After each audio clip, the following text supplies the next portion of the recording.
Good morning সকলকে। আজকে একটা নতুন রেসিপি নিয়ে আপনাদের সামনে চলে এসেছি।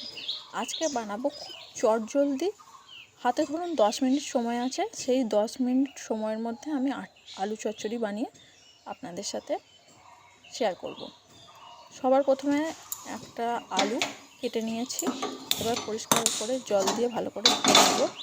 এরপর গ্যাসটা জ্বালিয়ে কড়াইটা বসিয়ে দিয়েছি। কড়াইটা বসিয়ে এখানে কিছুটা তেল দিয়ে তেলটা কিছুক্ষণ গরম হতে সময় দেব। আর এরপর দিয়ে দেবো কিছুটা সামান্য পরিমাণে জিরে। এরপর ওই আগে থেকে কেটে রাখা ভালো করে ধুয়ে নেওয়া আলুটা দিয়ে বেশ কিছুক্ষণ ভাজা করে নেব। তারপর একটা বাটিতে কিছুটা হলুদ গুঁড়ো, কিছুটা লঙ্কার গুঁড়ো, কিছুটা সানরাইসের ধনিয়া পাউডার আর সামান্য নুন, সেটা এই দুটো একটা জল দিয়ে গুলে রাখবো।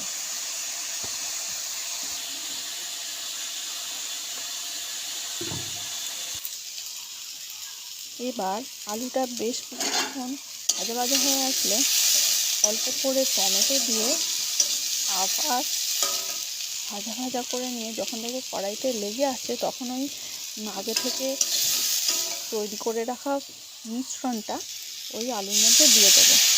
এবার আবার কিছুক্ষণ ভাজা করে ওপর দিয়ে একটা ঢাকনা দিয়ে ঢেকে দেব। এবার ঢাকনা খুলে যখন দেখব আলুটা বেশ সিদ্ধ হয়ে এসেছে, সেই সময়